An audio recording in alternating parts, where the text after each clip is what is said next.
So going ahead, because nanotechnology is, of course, it's a part of technology which deals with something or any particles at the nanoscale.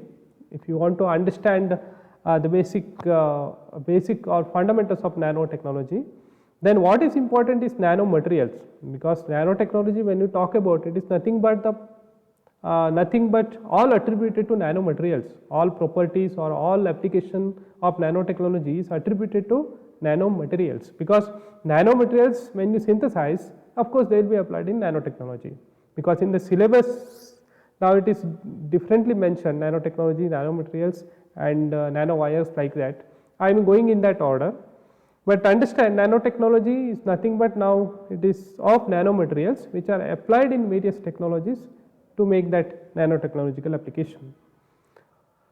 Okay, now the definition, if you see, of the nanomaterial, that is nothing but the material with an external dimension in the nanoscale, or having the internal structure or surface structure in the nanoscale.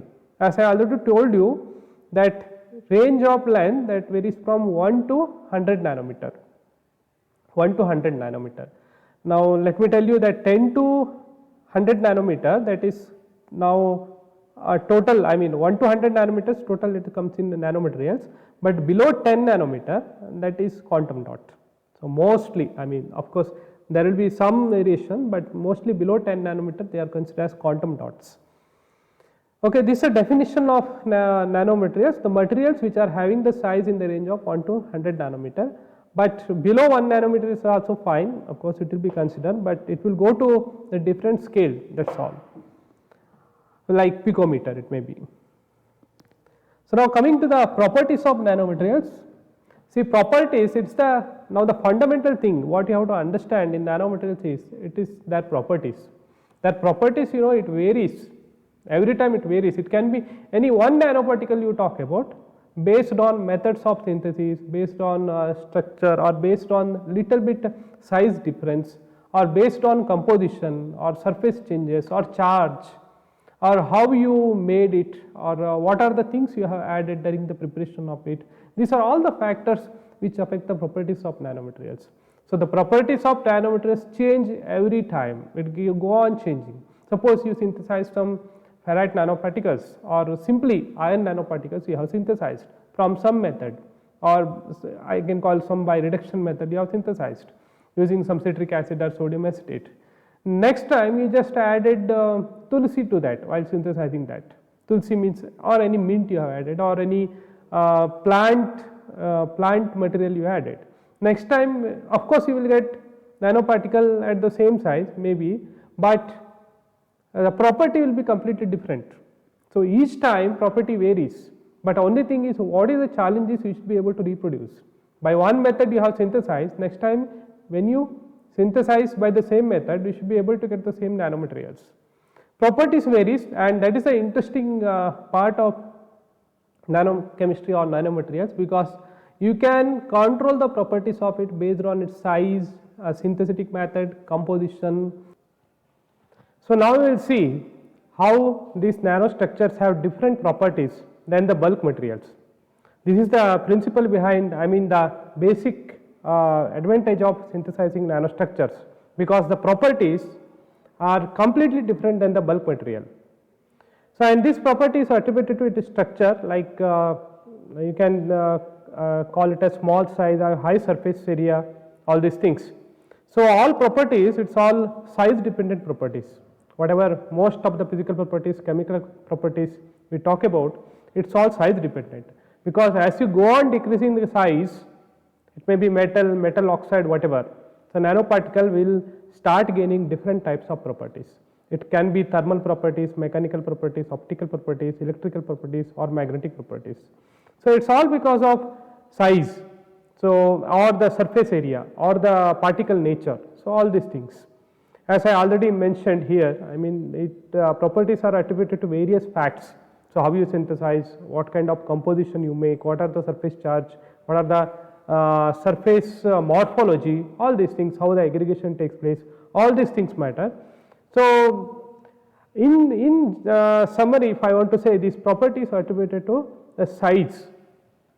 On what basis? I mean when the size is changed, when it is considerably reduced from the bulk size to smaller size, all these things will change, all these properties will change. So, one by one how these properties will change when you reduce the size.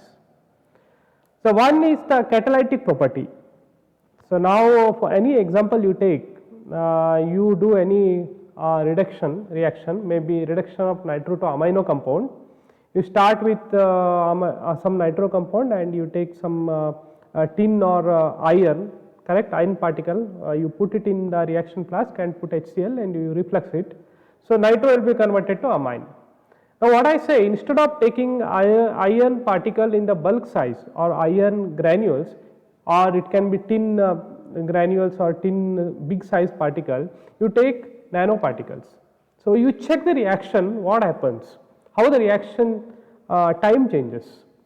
So, according to the study, according to the most scientific literature we have, so most of the time, in most of the cases, when you do the particle changes, I mean when you reduce the size of the particle, that catalytic property will change.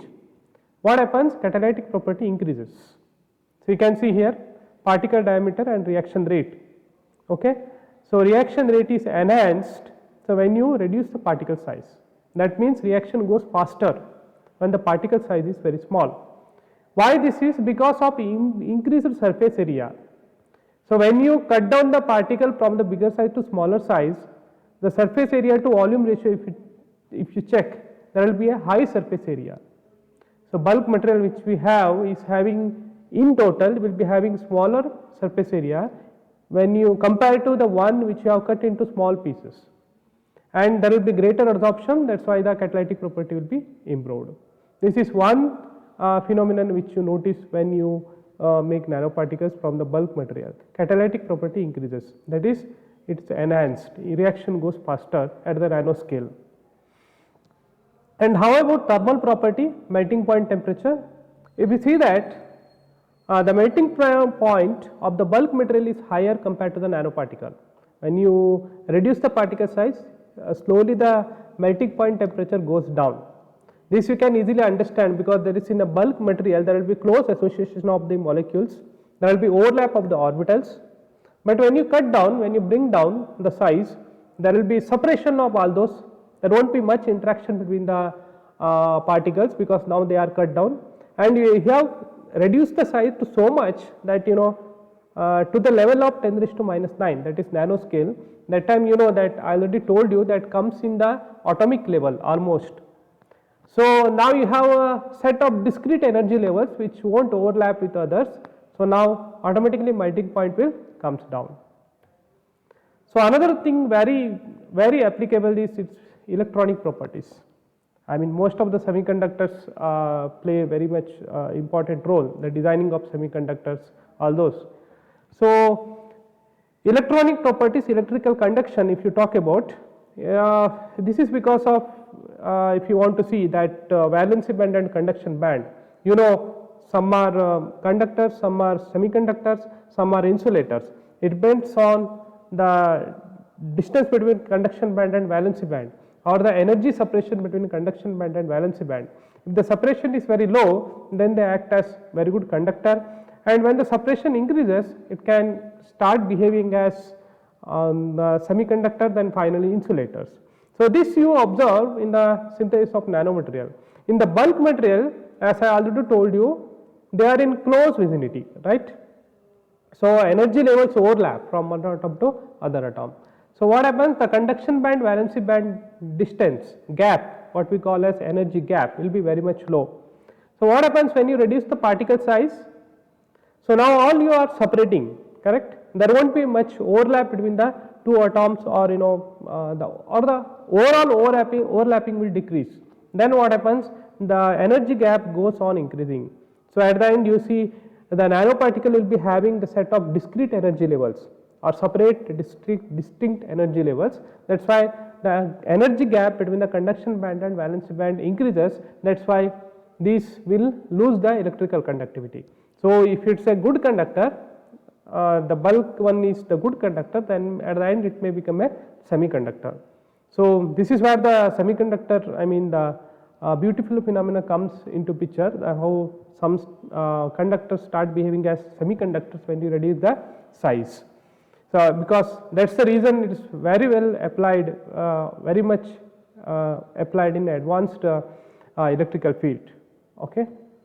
Then coming to optical properties, the optical properties again vary. See, again it is attributed to the fact that the distance between the energy or the conduction band and valency band goes on increase when you reduce the particle size. So, when you reduce the particle size, as I already told you, they start behaving as individual atoms or individual smaller units, then the energy gap increases, then the transition from conduction band to valency band, it requires higher energy. Higher energy means lower wavelength, correct? Lower wavelength means what? It will shift to blue. So, you can see here 6 nanometer to 2 nanometer you have reduced, it is red to blue. So, you can see in the UV spectrum, when you reduce the particle size, so it will shift to what? A blue, right? Lower wavelength, higher wavelength here, lower wavelength here. As the particle radius decreases, it will shift to lower wavelength, that is nothing but blue shift. So, you see blue shift as you go on increasing the particle size. I mean, that is how the quantum dots, if someone wants to read, you can read the quantum dots, it is out of syllabus here. So, the beautiful phenomena exhibited by the quantum dots, especially in the field of this optics, okay. They exhibit various luminescence, that is why, or in the field of bioluminescence or chemoluminescence, all these field, they are very much applied, these quantum dots, because they show all these optical properties, different optical properties. So, you can control the size, you can then you can look for their optical properties. That is how they are, that is why they are used in the biomarkers and especially in the field of medicine. Okay, this is all about optical properties. Then if you see the magnetic properties, usually when you reduce the size of the particle, then what happens? The magnetization will also increases. So, you can see some of them which are non-magnetic will turn to become semi-magnetic, then you may see the formation of superconductor at very small size. So, you can see here particle diameter and magnetization in Tesla. So, it is increasing when you decrease the particle size. This is how some of the properties vary when you go on reducing the particle size or when you change from bulk material to nanomaterial. This is what in a nutshell or in summary I wanted to explain, that the properties of nanomaterial or properties of the particle change when you reduce the size. Okay. Then if you see the applications of nanomaterials, these applications based on what kind of property they exhibit. So, if you want to apply it in terms of for catalytic purpose, then you have to look for that surface property, that is because of increase in surface area, you can find the catalytic property increases, and also for solar wheels, gas sensors, they can be applied. And there are various proper applications like based on their property, like increasing hardness, wear resistance, that is why it can be used as hard coatings and protective layers. Increased resistivity, that is what I told you, they may start behaving as insulator or semiconductor if it is a good conductor in bulk material. Then you can start using in electronic passive component and sensor. That is why some are nanomaterials which are used as a very good insulating agents for some in some protective measures. Improved atomic transfer kinetics, so it can be used in batteries, hydrogen storage. Again, please, if you are interested, please read this hydrogen storage, very much interesting topic for research. Low melting and sintering temperature, that is why material processing and low temperature sintering materials. So, as it is low melting, so you can find application in material chemistry. Improved reliability, so it can be used for various electronic components. So, you can see various nano materials. As I already told you, the nanomaterials need not be one metal, it cannot be, it may not be simply iron or copper or simply tin, it can be mixture of anything, it may be some oxides, it can be just nano clay. So these are, I mean, different oxides you can see. So this is carbon nanotubes, which I will discuss in the next session. So it can be just metal oxides, or it can be just graphene, graphite type, or silicon oxide, alumina, which are in the nano size. That's it. Nowadays, metal composites you see are different metals mixed in different proportion, and different metal oxides are made. And at the end, you have to achieve the formation of nanoparticle. Then after the synthesis, you have to look for the properties, what kind of property it will exhibit. See, it can and then based on properties, then you can apply it in various fields, like it can act as gas barrier, antimicrobial. See, nowadays if you see many nanoparticles embedded or tagged with some ligands. It can be some amino acids, or it can be proteins, it can be some carbohydrates. So mostly proteins, different types of proteins tagged, nanoparticle tagged with these proteins. They are applied in various biomedical applications. It finds lots of biotechnological and biomedical applications because they can work against various diseases. And another important topic which you should study in detail is targeted drugs synthesis, tissue targeted drug synthesis, wherein some of the magnetic nanoparticle are used to control the movement of a drug and the release of drug in the body. So these are the different applications of different nanoparticles. Please go through some of the journals, recent journals or recent scientific articles, or some good books where you can find some interesting properties and interesting applications of nanoparticles.